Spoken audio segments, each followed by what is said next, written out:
Bonjour, bonjour à tous. Merci de nous avoir rejoints pour ce webinaire organisé par la CFDT Cadre avec l'Agence nationale de lutte contre l'illettrisme, puisque ce sont cette semaine les journées, les journées de lutte contre l'illettrisme, agir contre l'illettrisme. Il y a 2,5 millions personnes qui sont confrontées à l'illettrisme en France. Ce chiffre est impressionnant. Et plus de la moitié de ces 2,5 millions de personnes exercent un emploi. C'est dire combien nous étions partie prenante et combien nous sommes engagés aux côtés de l'ANCLI pour ces journées de lutte contre l'illettrisme. Alors, pour cette heure, nous vous proposons une intervention à deux voix. Tout d'abord avec Christian Janin, qui est à côté de moi ici.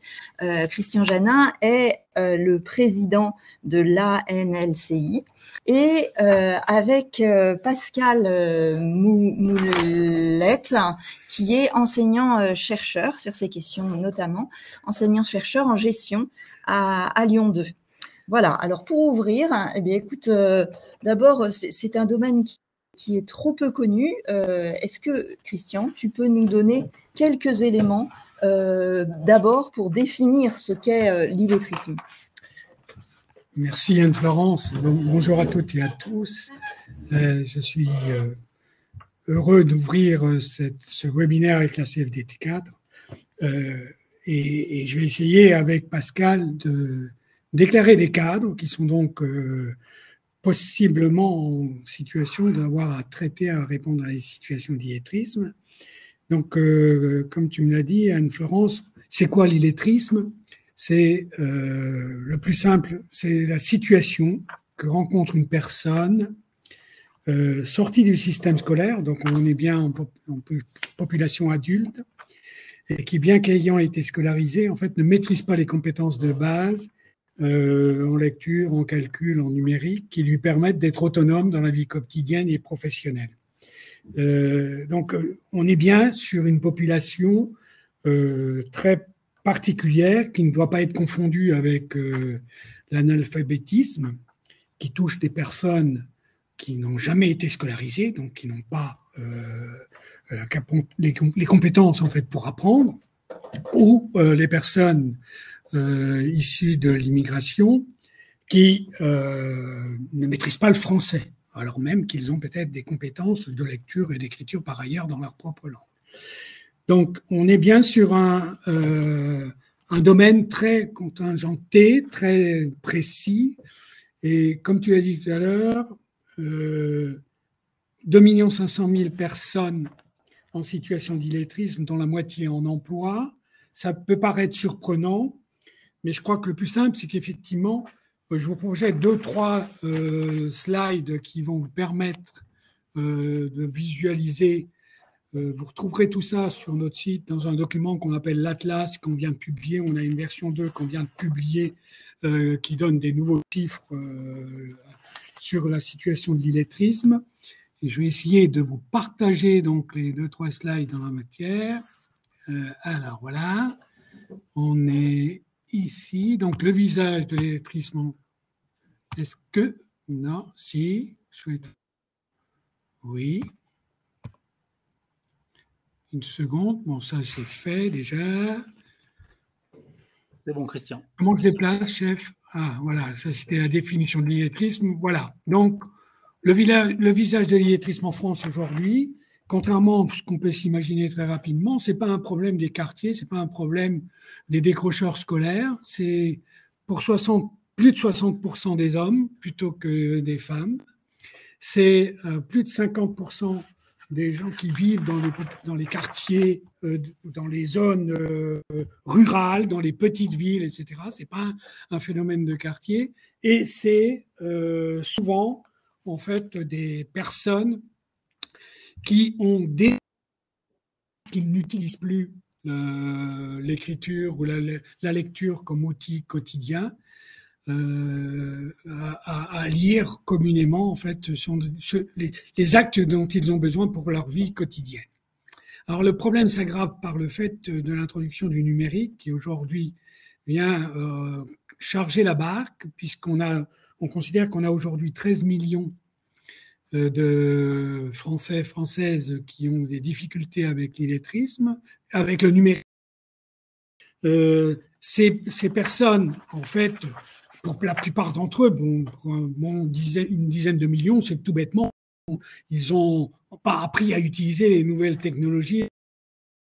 Globalement, avec des initiatives du type passe numérique, chèque numérique, formation de base de cette nature-là, on va arriver à les raccrocher en fait à l'utilisation du numérique sans trop de difficultés. Mais dans l'emploi, c'est une charge particulière.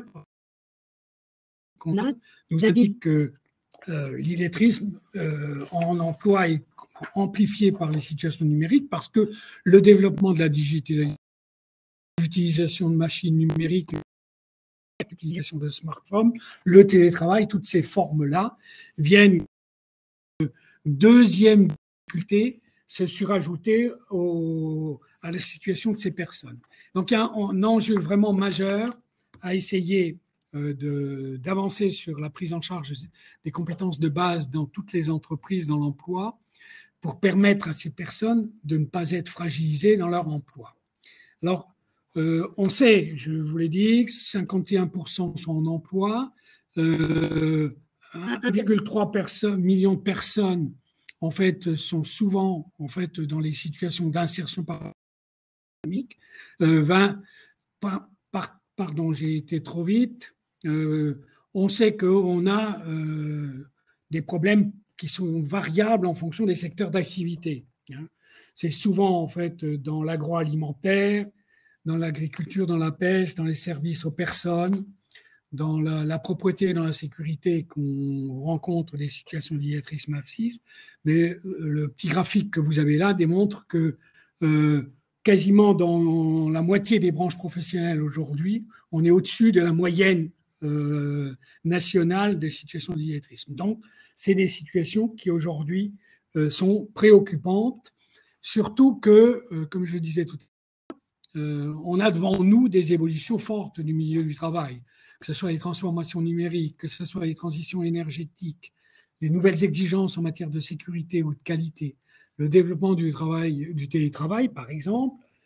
Tout ça, ça percute le quotidien des travailleurs et des entreprises et ça fragilise les personnes qui, dans ces conditions-là, ont plus de mal à pouvoir acquérir de nouvelles compétences. En fait, on décrit souvent, pour certains, la possibilité de regarder sur TF1 lundi dernier le film Champion. En fait, l'illettrisme est souvent par les personnes, est très bien caché par les personnes. Et c'est une situation, en fait, un changement un petit peu difficile qui survient par surprise, qui vient, en fait, les déstabiliser et qui vient tout d'un coup les mettre en par rapport à leur milieu. Ils perdent leur repère, ils perdent les réflexes, les outils dont ils se sont dotés pour contourner, pour cacher leur situation d'illettrisme. Donc, il y a une formule que je retiens et qui me semble très pertinente. Dans le film, on a dans cette fiction, on a le coach qui découvre l'illettrisme de la personne et qui lui dit pendant 14 ans de cacher, ça, mais si je n'ai pas trouvé les indices, réussi à comprendre que tu avais une fragilité, etc. Donc ça fait 14 ans qu'on est dans cette situation-là et malheureusement, on n'a rien pour avancer. Donc, traiter l'illettrisme au travail est donc aujourd'hui quelque chose d'important et d'indispensable pour avancer. Et c'est là que, si vous le voulez, Pascal Moulette, donc, qui est notre expert pour avoir beaucoup travaillé sur ces questions-là en illettrisme, va essayer de dire à des cadres aujourd'hui la réalité de ces situations pour vous aider à voir ce qu'il convient de faire pour essayer d'améliorer la situation. Donc, je laisse la parole à Pascal pour qu'il nous présente un petit peu l'état des réflexions et des matières. Et puis, on ouvrira un temps d'échange ensuite avec vous pour vous répondre. Anne-Florence Lapin, vous avez un chat qui vous permet de poser toutes les questions utiles, etc., sur lesquelles on reviendra dans une petite vingtaine de minutes. Pascal, à toi. Oui, merci Christian. Bonjour à tous et encore merci pour votre invitation. Je vais me présenter très rapidement pour vous indiquer que je suis donc, comme ça a été indiqué tout à l'heure, enseignant-chercheur en gestion à l'université Lyon 2. Mes travaux consistent à essayer de sensibiliser les entreprises, les organisations, à la fois dans le privé, dans le public évidemment, sur ces problématiques-là, à ces questions d'illettrisme, et en particulier à essayer d'identifier avec elles ce que coûte la non-action. Ça veut dire quelles sont les déperditions à la fois économiques, sociales, psychosociales que peuvent engendrer le fait de ne pas remédier à ces problématiques-là, pour essayer, comme je l'indiquais, de sensibiliser la structure à l'urgence parfois d'agir sur ces questions, à essayer de trouver avec elle aussi des priorités d'action. On est dans un environnement économique et numérique et parfois sanitaire qui peut apporter un certain nombre de contraintes et de priorités. Donc l'idée, c'est aussi d'essayer de trouver des priorités d'action par rapport à ces questions-là. Et donc, je vais intervenir autour de deux questions. Pourquoi agir finalement? Pourquoi est-ce que c'est important dans le contexte qu'on vit aujourd'hui d'agir sur ces questions d'illettrisme? Et puis, comment agir compte tenu de l'ensemble des expériences menées jusqu'à présent? Essayer de vous donner un petit peu quels sont globalement les invariants dans ce qui marche et les positionnements à adopter pour faire en sorte de pouvoir embarquer les salariés, parfois qui ne veulent pas se former, qui peuvent être réticents sur des formations classiques, parce que ça peut représenter pour eux un retour à l'école qui peut être relativement traumatisant. Et puis, vous indiquez également quelles sont, on ne va pas faire de pédagogie, mais quelles sont les approches qui peuvent être mises en place pour faire en sorte que le retour sur investissement, finalement, des actions de formation et de remédiation puisse être rapide, efficace, intéressant et qu'on puisse rentrer finalement dans un jeu gagnant-gagnant entre la situation du salarié ou des salariés et puis le collectif de travail qui évolue autour de lui. Alors, je vais partager moi aussi un diapo avec vous qui vous sera transmis, j'imagine. Vous aurez à disposition les informations. Je veux bien que quelqu'un me dise si c'est bon pour vous au niveau de la synchronisation sur vos écrans avant que je ne continue. C'est bon. C'est parfait. OK. Là. Parfait. Alors, pourquoi agir? Je vais reprendre une enquête que vous retrouvez dans le rapport de la mission illettrisme auquel Christian a largement contribué et voire largement écrit, sorti fin 2019, pour vous indiquer que pour la majorité des DRH, cette question de l'illettrisme, elle est complexe, elle est difficile à étudier et ça vaut aussi pour les managers évidemment par rapport à toutes ces questions. Et pour les cadres que vous êtes. Alors, il y a plusieurs problématiques. D'abord, un foisonnement d'acteurs. Ça veut dire que sur cette question de l'illettrisme, on a parfois du mal à aller plus loin parce que on estime que les démarches, par exemple, administratives peuvent être relativement complexes à mener. Ça nécessite de faire appel potentiellement à des associations, potentiellement à des organismes de formation, potentiellement à des acteurs experts comme des centres ressources illettrisme sur ces questions-là. Et parfois, soit on n'a pas le temps, soit ça peut faire un petit peu peur que d'avoir à mobiliser autant de ressources sur ces questions-là. Donc, foisonnement d'acteurs, c'est un premier critère qui revient de la part des DRH pour expliquer pourquoi est-ce qu'il n'y a pas cette action et cette priorisation sur les questions d'illettrisme. Un manque de financement également, avec l'idée que traiter des questions d'illettrisme, ça implique de partir sur une formation relativement longue en termes de nombre d'heures. Quelqu'un qui serait en situation d'illettrisme et qui n'aurait pas bénéficié d'heures de formation depuis très longtemps peut partir assez rapidement sur des centaines d'heures, 100 heures, 200 heures, 300 heures de formation. Et évidemment, compte tenu du contexte économique dans lequel on est aujourd'hui, le retour sur investissement de ce type de formation peut paraître relativement complexe à évaluer. Un manque d'accompagnement spécifique et de simplification des démarches également, parce que on sait que c'est un sujet qui est complexe, qui fait appel à des logiques sociales, psychosociales qui peuvent être relativement difficiles à détecter. Ça impacte également très souvent le hors-travail et la vie personnelle de ces personnes-là. Et donc, on a besoin d'être accompagné sur ces questions. Et il peut être assez complexe pour un manager, pour un chef de service et pour un personnel RH de trouver les bonnes ressources pour cela. Et puis, difficulté d'identification et de prise en charge des difficultés. Christian l'indiquait tout à l'heure, c'est un sujet pour lequel on a parfois du mal à détecter concrètement quel est le niveau d'illettrisme de ces salariés, de ces effectifs. Ces salariés mettent en place, je vais en parler, différentes stratégies pour se cacher, pour donner l'illusion d'une parfaite maîtrise de leur situation de travail et de leurs activités. Et donc, on a du mal à identifier concrètement quelle est l'étendue de la problématique et donc l'étendue de la difficulté de ces personnes-là. Donc, des difficultés à prendre en charge finalement cette question, des difficultés à identifier l'intérêt de ces formations et en particulier les questions de retour sur investissement de ces formations-là, et puis des difficultés à trouver des relais efficaces et à prendre en charge de façon efficace, efficiente finalement cette problématique-là. Alors, on sait malgré tout, aujourd'hui, au travers de différentes études qui ont pu être menées sur la question, que la non-remédiation aux problématiques d'illettrisme coûte de l'argent, coûte cher à l'organisation en matière de déperdition d'énergie, de temps, de moyens, de ressources, etc. On estime aujourd'hui que le fait de ne pas traiter les questions d'illettrisme coûte globalement entre 2 et 6% de la masse salariale de l'entreprise. Donc ça veut dire que ça peut représenter une masse budgétaire, une masse économique relativement importante pour la structure. Donc ça, c'est sur la partie économique directe. Et je vais vous donner quelques exemples qui permettent de détecter quelles peuvent être ces incidences économiques. On sait également, et c'est peut-être aussi important finalement, que ces questions d'illettrisme, elles ont un impact sur la performance sociale et psychosociale, avec des salariés qui témoignent d'un niveau de stress très important, qui ne se sentent pas complètement intégrés dans les structures, qui ont un sentiment de ne pas participer à la vie de l'organisation, qui ont l'impression d'être un petit peu hors norme, qui ont peur d'être stigmatisés, peur d'être détectés, qui ont un manque de confiance en eux. Vous voyez, toutes ces implications que ça peut avoir sur le psychologique. Et donc, pour compenser tout cela, ce sont des salariés qui développent soit des stratégies de contournement de leurs difficultés, soit des stratégies d'évitement de leurs difficultés.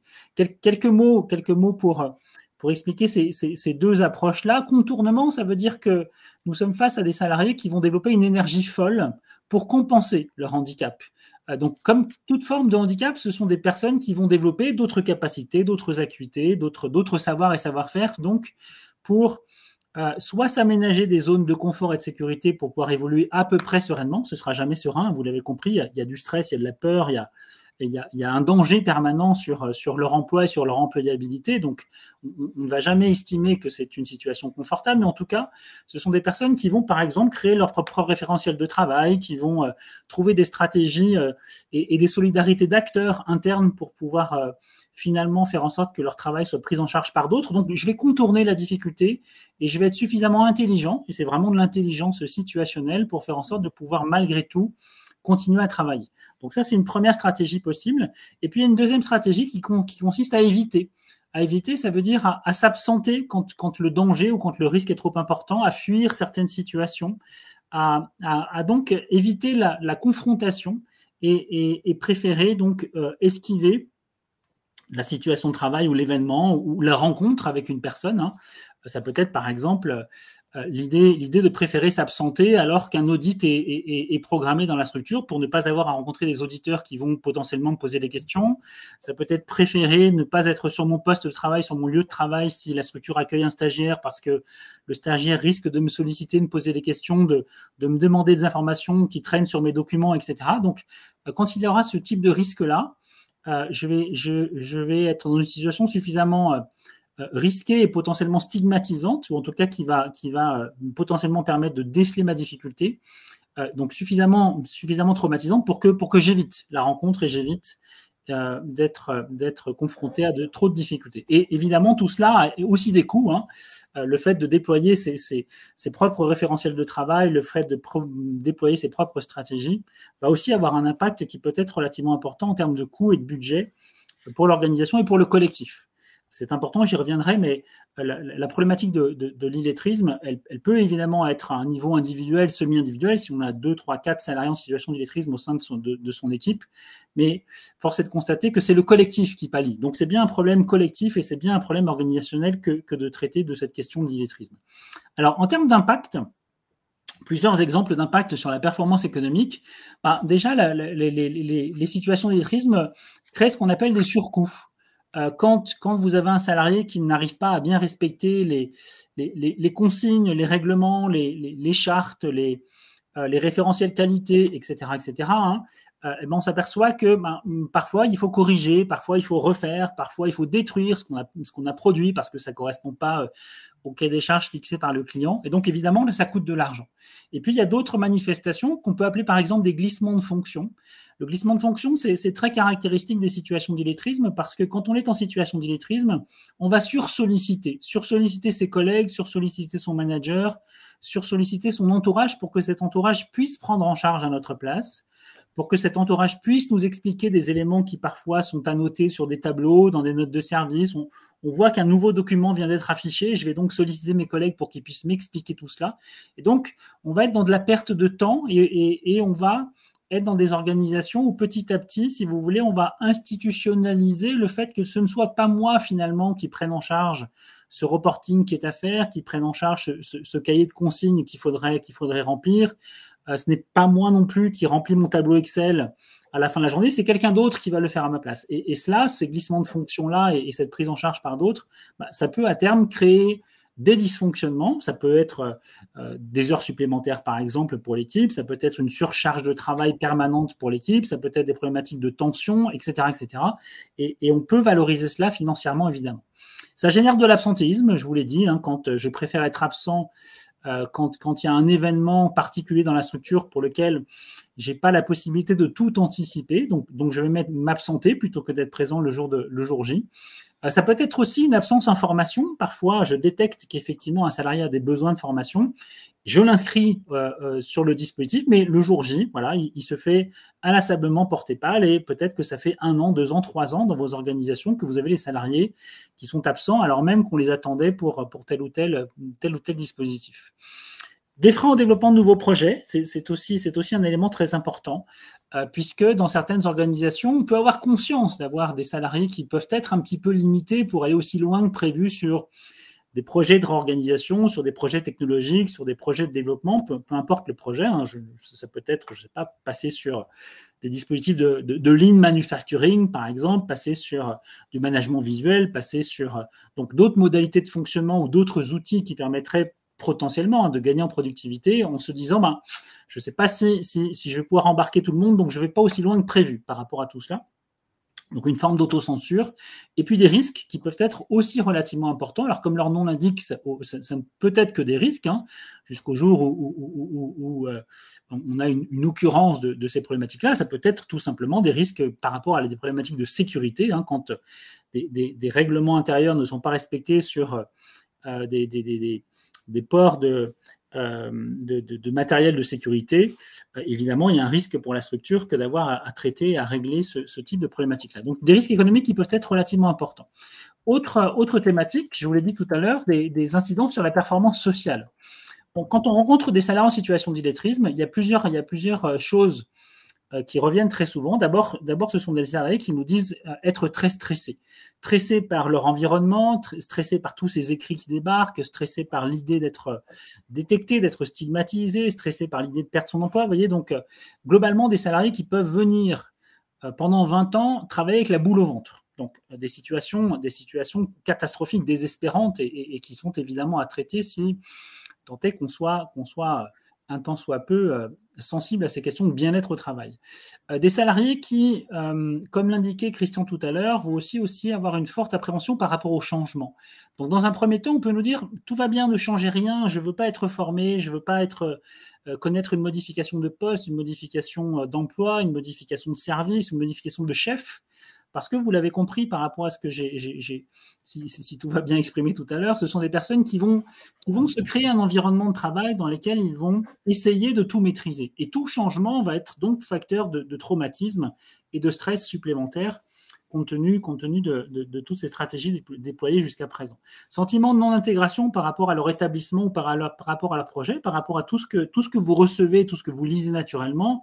Vous recevez des mails, vous regardez ce qui se passe en termes d'affichage, vous voyez la vie autour de vous dans vos organisations sans forcément vous poser la question de savoir si c'est compris, si c'est intégré par tout le monde. Eh bien, quand on est salarié en situation d'illettrisme, on échappe beaucoup à toute cette communication, à toutes ces informations qui peuvent être formelles ou informelles, parce qu'on est un petit peu en retrait par rapport à tout cela, toujours avec la peur d'être détecté et d'être stigmatisé par rapport aux problématiques qu'on rencontre. Et puis, finalement, en termes d'impact sur cette performance sociale, eh bien, on constate que lorsqu'il y a pas mal d'effectifs en situation d'illettrisme, on a un climat social qui est un peu dégradé parce que c'est le collectif qui pallie, c'est le collectif qui va prendre en charge à la place d'eux, c'est le collectif qui va faire en sorte que finalement le tableau soit bien rempli à la fin de la journée, etc., etc.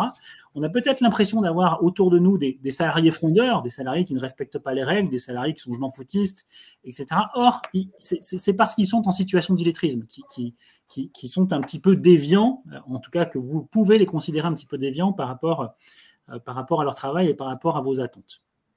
Donc, deuxième type d'impact donc sur la performance sociale et globalement la qualité de vie au travail. Et puis, troisième type d'impact qui peut être relativement important en fonction de votre secteur d'activité, c'est sur la répartition, la réputation, sur la réputation et la marque employeur. Qu'est-ce que coûte finalement à une organisation le fait d'avoir potentiellement des clients insatisfaits par rapport à la qualité du service rendu? Qu'est-ce que coûte à une organisation le fait d'avoir au sein de sa structure des salariés en difficulté qui ne seraient pas en capacité de bien répondre aux demandes de clients ou d'usagers? Qu'est-ce que ça coûte également en termes de responsabilité sociale par rapport à ce que une organisation est censée faire et mettre en place pour s'assurer d'une bonne qualité de vie au travail de l'ensemble de ses salariés ou de ses agents. Donc, différentes questions qui peuvent se poser, qui peuvent être évidemment relativement importantes en fonction, encore une fois, de son secteur. Si les clients, les usagers passent par des réseaux sociaux pour signaler quel a été ce niveau de qualité de service rendu et qu'on se rend compte qu'au sein de vos organisations, il y a des salariés qui sont très en difficulté pour répondre à des questions qui paraissent basiques, ça peut encore une fois entacher l'image qu'on peut avoir de vous à l'extérieur. Donc, globalement, comme je vous l'indiquais, on sait aujourd'hui que ces situations d'illettrisme, elles coûtent entre 2 et 6% de la masse salariale de l'organisation, que ce soit sur des questions de performance économique, budgétaire, financière, ou des questions de performance sociale pour le salarié, mais également, vous l'avez compris, pour le collectif de travail. Quelques exemples pour illustrer tout cela. Trois exemples d'une petite PME, petite structure de 52 salariés dans la métallurgie, dans lesquels des estimations de ce que pouvaient coûter les situations d'illettrisme nous amènent à un montant de 4,4% de la masse salariale annuelle de l'entreprise, identifiée comme étant le résultat de dysfonctionnements liés à ces situations d'illettrisme. Et vous voyez que parmi cette valorisation faite avec la structure, on a des surtemps, donc des temps supplémentaires passés pour réguler, pour refaire, pour redire, pour etc., à peu près pour 20 000 euros. Et puis ce qu'on appelle des sursalaires, ça veut dire un montant de masse salariale supplémentaire mobilisé par la structure pour compenser. Donc, ça peut être des heures supplémentaires. Là, en l'occurrence, dans cette structure, on estime sur certaines opérations que les salariés ne sont pas suffisamment compétents pour faire. Ils sont là, ils sont présents, mais pas suffisamment compétents. Donc, on est obligé de faire appel à de l'intérim, du personnel intérimaire pour pouvoir réaliser les opérations en se disant, c'est bête. S'ils étaient bien formés, s'ils étaient compétents, si on s'était aussi assuré de maintenir leur employabilité compte tenu de ces nouvelles exigences-là, on ne serait pas obligé de faire appel à ce travail intérim. Et donc, ils ont estimé que c'était une surcharge pour eux. Donc, 4,4% de la masse salariale pour cette structure. Autre exemple, dans un service de logistique, donc dans une entreprise d'à peu près 1000 salariés, 1200 salariés, avec l'idée de s'intéresser à un service en particulier, le service logistique pour lesquels la structure se posait beaucoup de questions en matière de maîtrise de ses connaissances de base, on va les appeler comme ça, sur la lecture, l'écriture et le calcul, et sur le numérique, vous l'avez compris aussi par rapport à ce qu'exprimait Christian tout à l'heure. Ici, on a une estimation qui nous a amené à 2,8% de la masse salariale annuelle du service, quelque part gaspillée pour gérer toutes ces problématiques liées à l'illettrisme, avec pas mal de surtemps, des temps supplémentaires, encore une fois, qui sont jugés pas utiles ou surdépensés pour pouvoir réguler ces problématiques. Et puis, ce qu'on appelle dans cette méthodologie de calcul de ce qu'on peut identifier comme des coûts cachés, finalement, des situations d'illettrisme, des non-productions, ça veut dire que le service production avait bien fait son travail, mais compte tenu des difficultés rencontrées par le service logistique, on a constaté qu'il y avait beaucoup de destruction, finalement, de produits était mal orienté, qui était mal acheminé, qui était mal redistribué ensuite à la sortie de l'usine. Donc 2,8% de la masse salariale ici. Et enfin, troisième exemple dans la fonction publique, donc avec un service de 17 agents. Alors c'est un peu plus compliqué d'estimer des coûts dans un service public parce que la méthodologie part sur la base d'un chiffre d'affaires et bon, il n'y a pas de chiffre d'affaires dans une organisation publique, on part d'enveloppe, de budget. Ce qui est intéressant, c'est que sur ces 17 agents, on est arrivé à estimer quelles pouvaient être les incidences de ces situations d'illettrisme, et on arrive à 1,37 équivalent temps plein qui seraient mobilisés pour réguler ces problématiques-là. Et vous voyez que sur ce 1,37 équivalent temps plein, on en a 38% qui sont imputés sur les deux responsables et 70% sur les collectifs des agents. Donc ça veut dire que globalement, on a un tiers des dysfonctionnements qui sont gérés au niveau des managers et puis les 2 tiers pour lesquels on a une implication de l'ensemble de l'organisation et des autres personnes qui travaillent avec ces agents en difficulté. Alors, comment agir maintenant à partir du moment où on a ce constat-là de l'intérêt, de l'utilité et potentiellement du montant des déperditions que ça peut occasionner? Comment est-ce qu'on peut agir? Alors, il y a pas de recette, il n'y a pas de recette miracle par rapport à ça. Ce serait évidemment beaucoup plus simple et puis on serait peut-être pas là pour en discuter. Vous avez compris, la situation peut être relativement complexe à différents niveaux. Alors, il y a quelques invariants malgré tout dans ce qui fonctionne.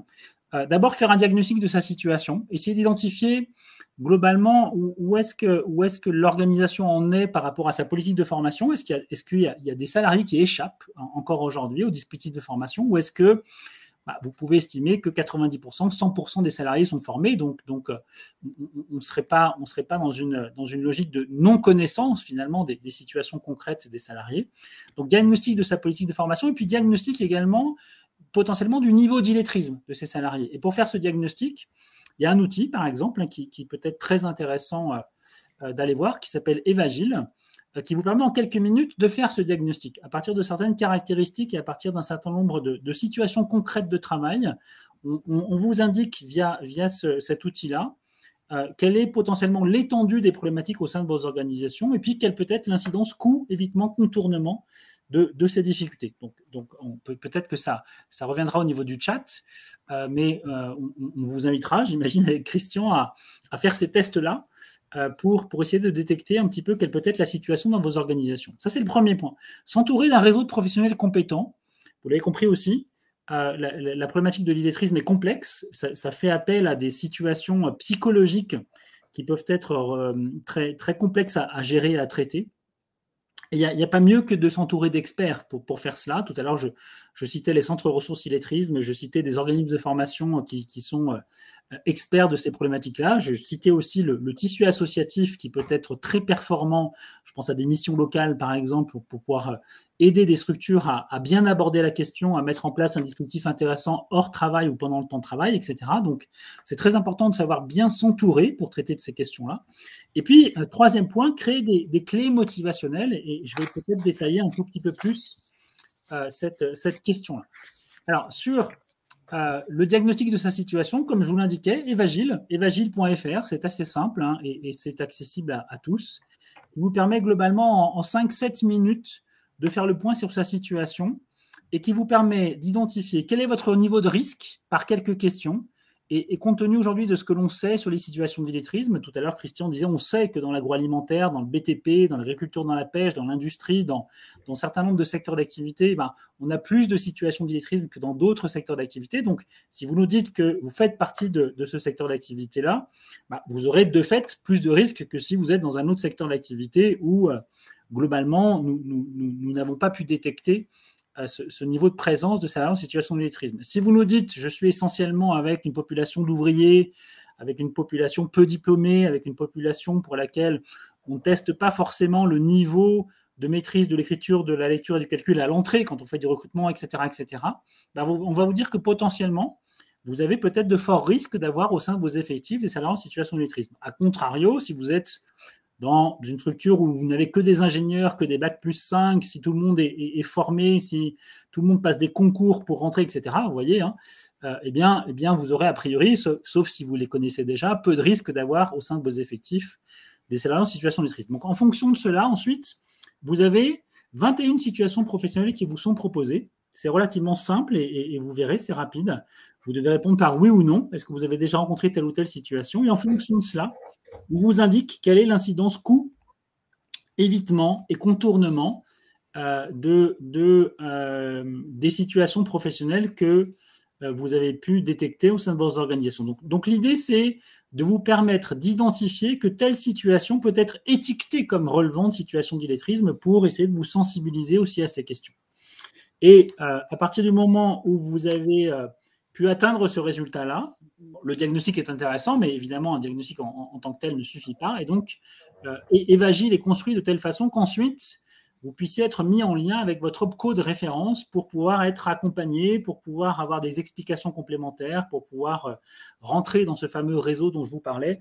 Donc l'idée, c'est de vous donner des ressources pour réfléchir, pour avancer et, si possible, pour agir en fonction de l'étendue de la problématique. Donc ça, c'est pour la question du diagnostic.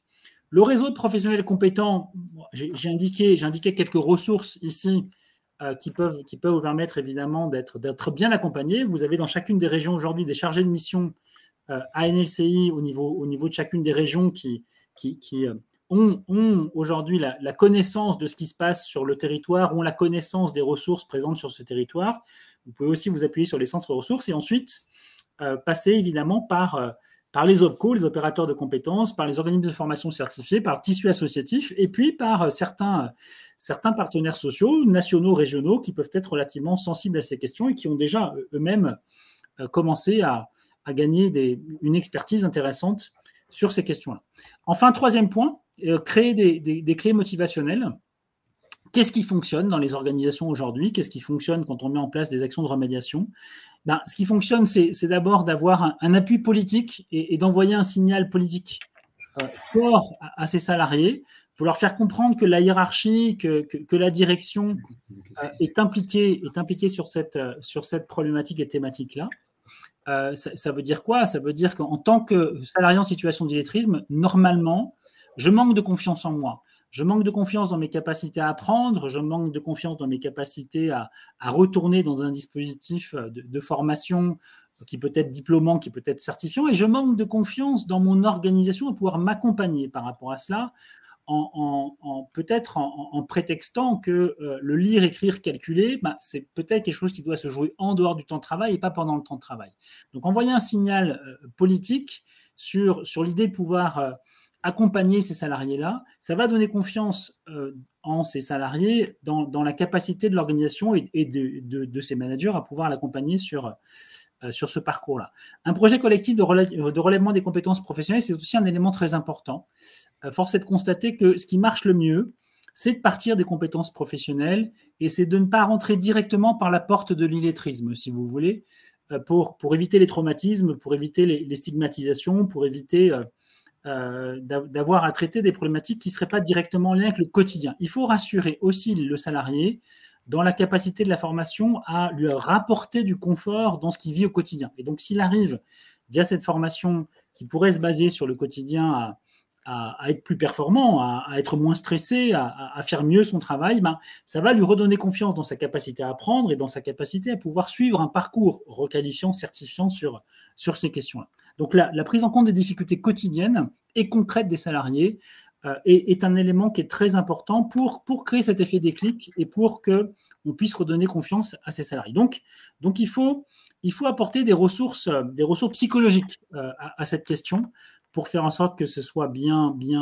perçu, et puis des ressources issues du collectif. Voilà. On traite peu finalement les questions d'illettrisme dans un dispositif très, très individuel qui ne concernerait finalement qu'un ou deux salariés. Je vous montre un exemple, parmi d'autres, de parcours vertueux finalement par rapport à ces questions-là. Donc, où on part d'identification, je suis en bas à gauche, identification des problèmes pratiques pour bien percevoir quelles sont quotidiennement les difficultés rencontrées par ce salarié. Je vais passer par des formations à la régulation de ces pratiques. Et par exemple, les dispositifs de AFEST peuvent tout à fait rentrer dans ce cadre-là, avec l'idée qu'ensuite, je vais chercher à faire en sorte que ce salarié puisse améliorer ses performances, puisse retrouver le goût d'apprendre, puisse avoir cet effet déclic dont je parlais tout à l'heure, hein, qui va lui redonner de l'intérêt finalement pour des formations et lui redonner confiance en lui. Et peut-être qu'à terme, ce salarié-là sera lui-même demandeur d'actions de formation plus spécifiques, je pense à Cléa, mais il peut rien avoir d'autre, qui pourrait lui permettre d'aller vers des formations certifiantes et donc d'avoir un parcours qui pourrait le rendre fier. Voilà. Ce sont des personnes qui souffrent vraiment de cela par rapport à des situations de personnes analphabètes ou français langue étrangère. C'est en ça aussi hein, que c'est une population très différente. Parce qu'ils sont français, parce qu'ils ont appris en France, parce qu'ils ont l'impression de ne pas avoir profité, bénéficié du système, parce que bon, il y a plein de raisons. Donc une problématique psychologique importante à traiter. Et donc on peut par ce schéma-là faire en sorte que les salariés puissent retrouver finalement un parcours vertueux qui les amène vers une meilleure performance sur leur poste de travail et puis vers une envie, un intérêt vers des formations qui pourraient leur permettre de réduire ces écarts entre ce que la norme attend et leur situation concrète. Voilà, j'en ai terminé avec cette présentation. Et peut-être que nous allons à présent basculer sur des échanges. Un échange avec les participants en ligne. Ces échanges pourront permettre notamment de revenir sur les outils mis à disposition des managers et des managers de proximité. Ils sont nombreux parmi nos adhérents, notre grand réseau d'adhérents, puisqu'il y en a 80 000 adhérents. On a cité les Vagiles, on pourrait citer les Certif Pro, les Cléa numériques bien sûr, et les acteurs incontournables que sont les OPCO. Alors, y a-t-il déjà en ligne quelques questions? Ou bien... Oui. Ouais, alors peut-être qu'on peut partir de la fin. L'entretien professionnel permettrait d'aborder de manière plus intime la question de la formation complètement. On n'a pas forcément prévu de modalité de réponse, mais je vais me lancer et puis vous compléterez si vous le voulez bien. Alors le dispositif d'entretien professionnel, effectivement, qui permet de faire le point avec son salarié pour voir avec lui quelles pourraient être ses perspectives, c'est évidemment un dispositif et un moment, voilà, un moment qui peut être très important entre le manager et son salarié pour essayer d'identifier quelles sont ces difficultés-là. Je suis complètement d'accord avec vous, ça peut être un dispositif très intéressant, mais comme peut l'être l'entretien annuel d'évaluation, par exemple, on peut distinguer qu'il y a un écart entre l'attendu et le réalisé, finalement, compte tenu de ces difficultés-là.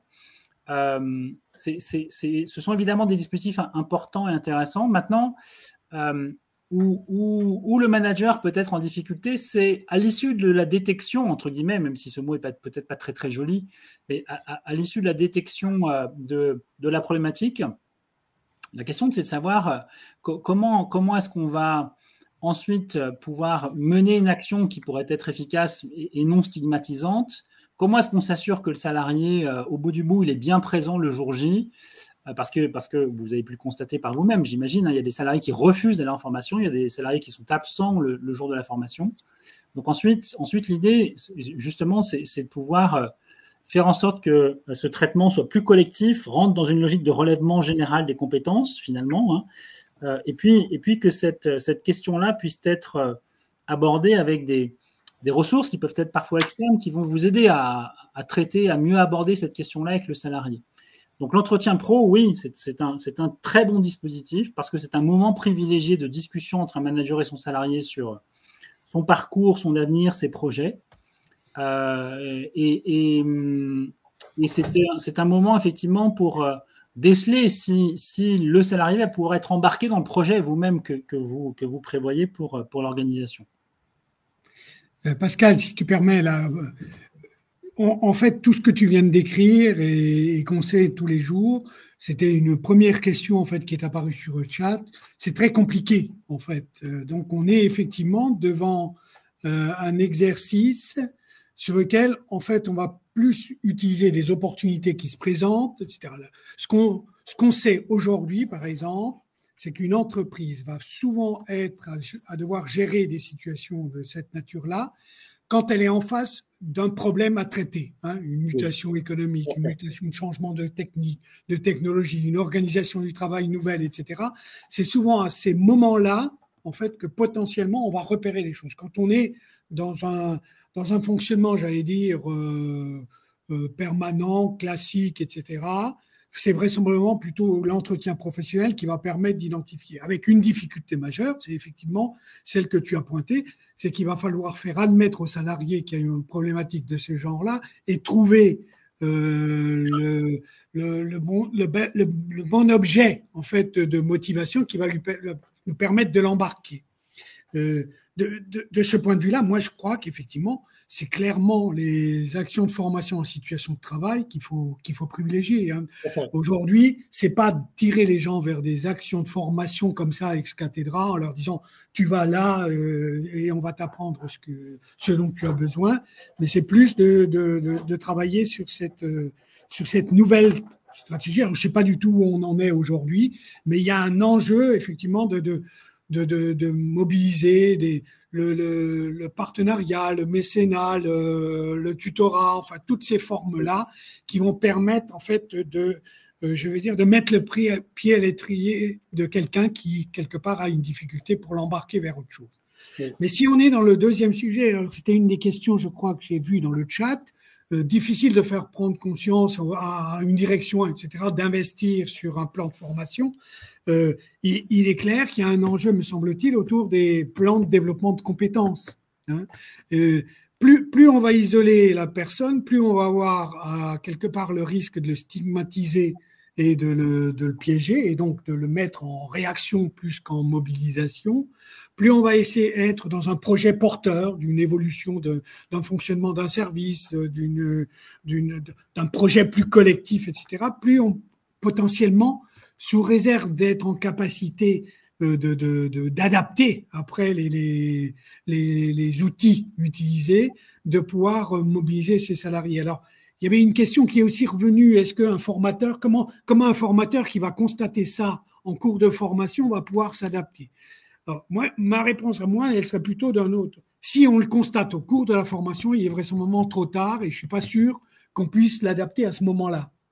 Il y a vraisemblablement, et donc, de ce point de vue-là, le parcours CLEA, pour moi, il est intéressant. Le parcours CLEA par une mécanique d'évaluation préalable qui permet de faire la démonstration que tout le monde a les compétences. Il n'a peut-être pas celles de la lecture, de l'écriture, du calcul, du numérique, mais il en a d'autres. C'est une manière de positiver en fait la personne en ne le renvoyant pas en fait dans ses propres difficultés, etc. Donc on est vraiment dans une construction très très très fine d'un projet collectif qui va permettre à une personne de l'embarquer, alors même que quelque part, peut-être que les marches d'accès qu'on aura identifiées vont pas être pensées pour elle. Je crois pas. C'est aussi une question qui t'est posée. CLEA, de mon point de vue, est un outil intéressant, mais c'est un horizon quasiment inatteignable ipso facto pour une personne qui est en situation d'illettrisme. La marche est trop lourde. Oui. Mais par contre, l'embarquer dans un parcours qui va durer peut-être 6 mois, 1 an, 2 ans, pourquoi pas, mais qui soit accompagné par des formules mixant aussi bien des AFES que des stages dans le service d'à côté, dans des rencontres avec des collègues sur une problématique bien identifiée, vont peut-être lui permettre en fait de progresser sans s'y toucher en fait comme je fais de la prose sans le savoir. On réapprend en fait par des moyens détournés. Une personne illettrée contourne, évite. Le formateur, il doit contourner et détourner l'attention pour embarquer les personnes sur un projet qui, au bout du bout, va leur permettre en fait d'acquérir les compétences lire, écrire, compter. Oui, complètement. Alors peut-être pour compléter sur d'autres questions sur les licenciements, à ma connaissance, il n'y a pas de statistiques sur ce sujet-là. Il y en a d'autant moins que ça peut paraître un peu compliqué d'afficher l'origine et la cause du licenciement par rapport à cette question-là. Il y a une obligation d'adaptation du salarié à son poste de travail. Donc si on le licencie parce qu'il n'est pas adapté, on est un peu fautif quelque part sur ces questions-là. Il y a des licenciements, évidemment, et certaines personnes ont peur de révéler leur situation parce qu'elles ont peur pour leur emploi. Il y a aussi des démissions. Ça veut dire que parfois, et on rencontre assez souvent finalement ces situations-là où la personne en situation d'illettrisme a acquis un savoir-faire très important et a une intelligence de la situation qui est très importante, et donc on lui propose une promotion. Mais comme la promotion va casser un petit peu toutes les routines qu'elle a mises en place, comme elle ne se sent pas capable d'assurer ces nouvelles fonctions, elle va préférer partir de la structure.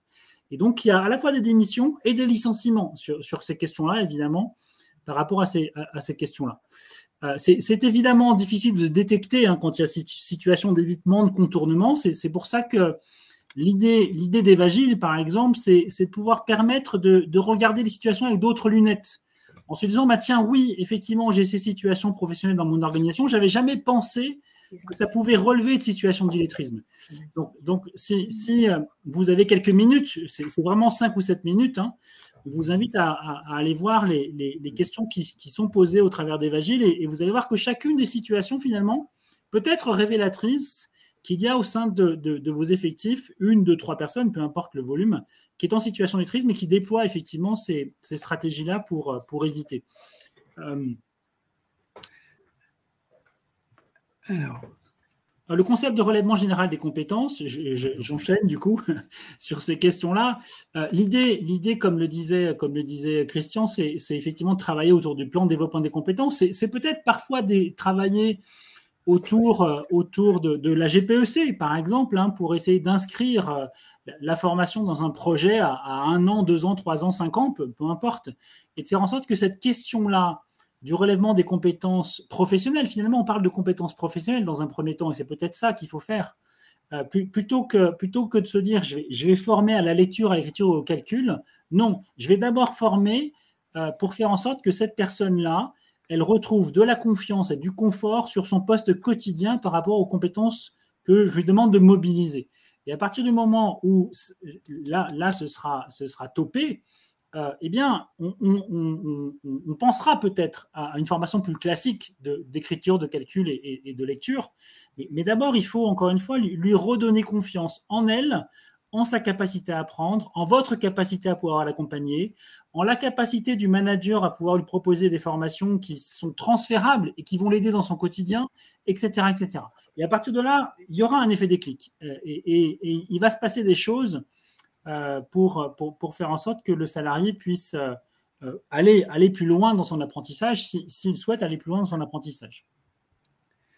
Alors, dans le même sens, par rapport à toutes les questions sur comment répondre, comment traiter, est-ce qu'on a des exemples de situations de ce genre, quand on a mis avec Pascal en place Evagile, on a mis en place une expérimentation qui est en cours en ce moment avec une dizaine d'entreprises qui essayent de construire une sorte de tableau de bord.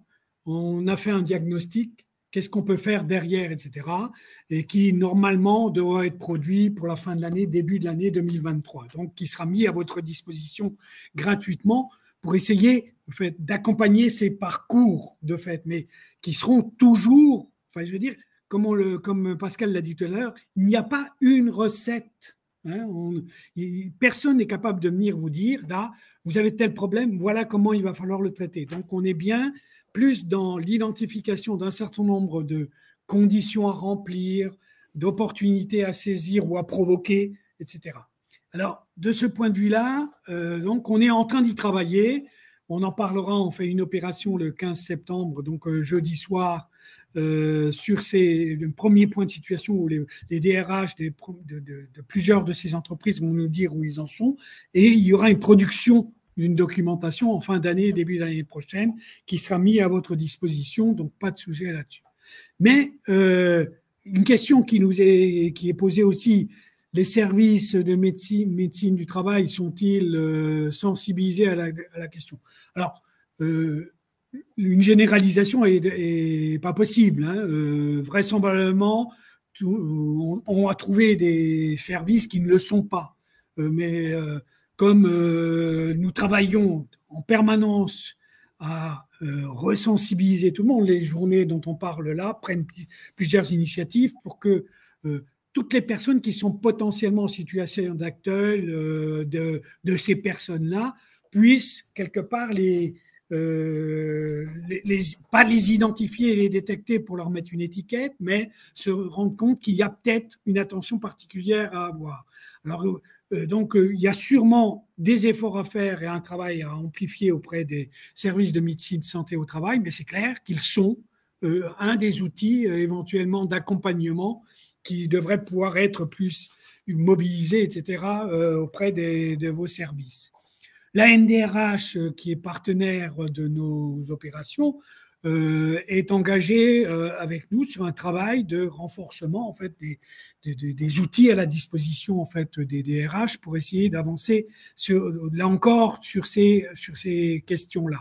Les transitions pro, j'étais en Grand Est la semaine dernière, bosse sur ces questions-là. Enfin, on a 1001 exemples dans les 1100 actions en fait qu'on a labellisées dans les journées nationales qui quelque part pourraient répondre à vos questions. Mais je vous le redis, il n'y a pas une recette unique qui pourrait vous être identifiée. Alors il y a une autre question qui est posée sur le site, c'est effectivement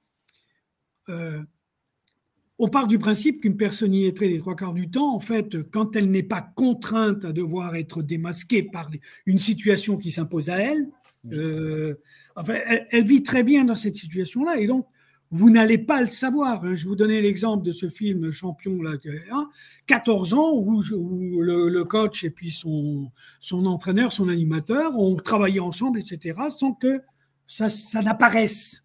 Donc, oui, vraisemblablement, c'est pas parce que vous allez dire demain je veux savoir que vous trouverez une solution pour détecter. Donc c'est plus une attention et une identification par rapport à des évolutions nouvelles du travail que vous allez pouvoir éventuellement faire une hypothèse qu'il y aura une difficulté de cette nature-là.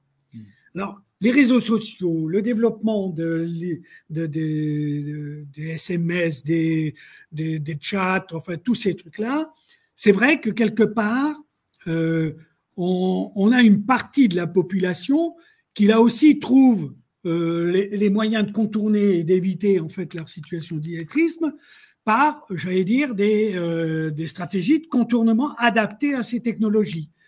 Je vous donne un exemple que j'ai testé moi-même au courant du Covid, le développement des livraisons à domicile, vous l'aurez sûrement constaté, aujourd'hui fait que toute personne qui vous livre un colis utilise une tablette. Je connais plus aucun système de livraison qui ne passe pas par une tablette. Ben, c'est clair que les personnes en situation d'illettrisme, alors je suis incapable de dire si c'est estampillé tel quel, etc. Mais quand j'ai posé la question à un certain nombre de personnes où je me disais, c'est bizarre la manière dont ils utilisent la tablette, etc., et que je les interrogeais sur le fait de savoir si ça percutait, si ça modifiait leur travail, si ça leur rendait la chose plus difficile, leur réflexe premier, ça a toujours été de me dire, si la version ne changeait pas tous les 8 jours, pas de problème. Ça signifie quoi? Ça signifie que n'importe quel outil, on s'adapte, on se trouve, on se met des icônes, on se met des emojis, on se met des repères, etc. Mais si effectivement le webmaster, l'animateur de l'application le modifie à chaque fois, ce travail d'adaptation doit être refait avec un collègue. Et donc, c'est perturbant, etc. Donc oui, on ne peut pas dire qu'aujourd'hui, toute personne qui utilise un smartphone, un réseau social, etc., sait lire et écrire, donc il conservera ses difficultés, et vraisemblablement, mais ça, vous l'avez vu comme tout moi, aujourd'hui, la multiplication des bornes d'accès dans les guichets de transport, dans les labos, dans d'autres trucs, fragilise les personnes qui ne savent pas lire parce qu'elles vont avoir du mal à renseigner Donc, c'est là encore des situations qui vont permettre sous réserve, on fait un gros travail avec France Service qui en multipliant les guichets d'accueil dans plus de 2000 sites aujourd'hui, en fait, est en position de pouvoir quelque part devoir accompagner en fait le développement de l'administration électronique. Vraisemblablement, dans ces situations-là, on va détecter des situations d'illettrisme que l'accueillant ne va pas pouvoir traiter directement. Donc, il va falloir qu'on recourt à des environnements professionnels dont Pascal parlait tout à l'heure pour pouvoir développer l'accompagnement adapté derrière. Autre point rapide, puisque l'heure tourne, je vois, je ne sais pas si on est contraint par l'horaire, mais il y a des questions sur le CSE. Et évidemment, le CSE, c'est un dispositif et un comité qui peut être très intéressant pour traiter de ces questions d'illettrisme-là, en particulier si vous rentrez par la porte des questions de santé, sécurité au travail, de prévention qu'il pourrait y avoir à faire par rapport à ces questions. On vous l'a dit, hein, les salariés en situation d'illettrisme sont des salariés qui souffrent beaucoup de cette forme de handicap-là, finalement. Hein. Vous pouvez traiter cela comme une forme de handicap par rapport à l'évolution des environnements technologiques qui débarquent dans toutes les organisations.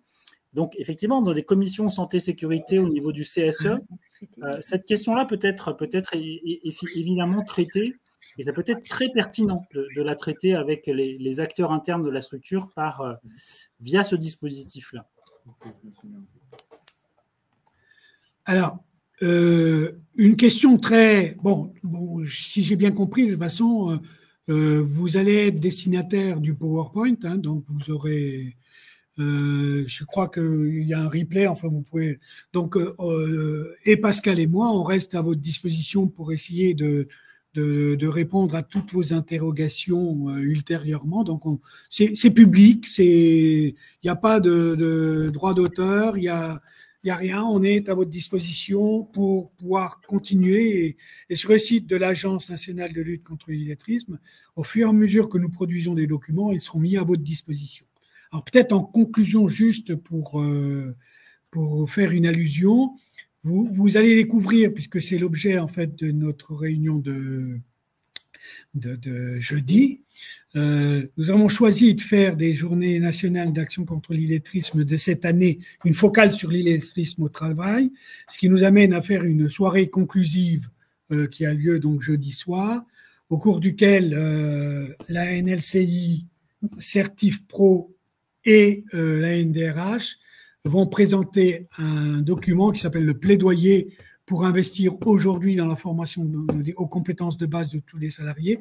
Donc, je sais que la CFDT et la CFDT cadre sont signataires de ce plaidoyer. Donc, vous le verrez circuler. N'hésitez pas à le signer, à le faire signer, etc. Nous, on est dans une démarche où il s'agit maintenant de populariser et de dire de soutenir la thèse, que c'est urgent, que c'est utile de travailler là-dessus et qu'il y a des solutions, même s'il n'y a pas une recette miracle. Bien. Eh bien, écoutez, merci à tous les deux. Merci Christian Janin. Merci beaucoup Pascal Moulette. Nous avons été nombreux pendant cette heure de webinaire. Pour reprendre un peu en conclusion, parce que j'aime bien faire une petite synthèse. Alors sur le qui mobiliser. Finalement, moi j'ai entendu, je vais vous faire ma lecture en tant que responsable syndical de l'action aussi. Qui mobiliser, côté RH, on entend, ce sont des acteurs dont on attend beaucoup, qui sont eux-mêmes pris beaucoup par, vous avez donné les limites, hein, le foisonnement d'acteurs sur la question, les problèmes d'accès au financement, les problèmes aussi de motivation très concrète et d'accès des personnes concernées à des structures extérieures. Alors, si ce ne sont pas les RH, il y a peut-être leur pendant, Christian. N'oublions pas le monde syndical. Je crois que à la CFDT Cadre, il y a beaucoup de managers de proximité Et avec ces managers de proximité, ils ont en commun, je crois, cette conviction qu'ils managent bien quand ils sont au plus près des besoins, au plus près des métiers, de leur exercice concret, que rien n'est transférable ex nihilo d'une équipe à l'autre, et donc qu'il est important vraiment d'être dans le concret des choses. Alors les outils, il n'y a pas d'outils miracles, hein, c'est ce que j'ai entendu, mais ces managers de proximité, peut-être qu'ils pourraient justement se saisir des outils du monde du travail très quotidien. On a évoqué les entretiens professionnels. Encore faut-il qu'ils soient bien menés, que justement les RH permettent aussi de donner accès à des ressources qui permettent de bien les mener justement au plus près des métiers et de leurs évolutions. Nous, on proposait de les renommer entretien métier, justement. Pourquoi pas sur le développement des AFEST, hein. C'est vrai que vouloir partir en formation lecture, écriture, calcul, ça peut être un peu raide, tandis que se déployer, retrouver de l'autonomie sur ce que l'on sait déjà faire, sur ses compétences plus intimes, ça peut aussi être extrêmement porteur et vecteur d'autonomie. Tout simplement. Tout cela pour dire que je crois que cette heure a été un des exemples quand on dit que toute compétence est une compétence collective. Je crois que s'agissant de l'illettrisme, ce quasi-adage s'y applique très, très particulièrement. Alors, que peut-on faire maintenant ? Eh bien, agir. Alors, agir évidemment en signant le plaidoyer, nous l'avons fait. Et puis continuer, Christian. Et puis, si tu invites les RH, il faudra bien ne pas oublier de nous envoyer des cartes d'invitation aussi pour travailler ensemble. Eh bien, écoutez, à bientôt à tous. Merci d'avoir suivi et n'hésitez pas à nous contacter sur ces différents sujets. Merci. Merci. Merci à vous.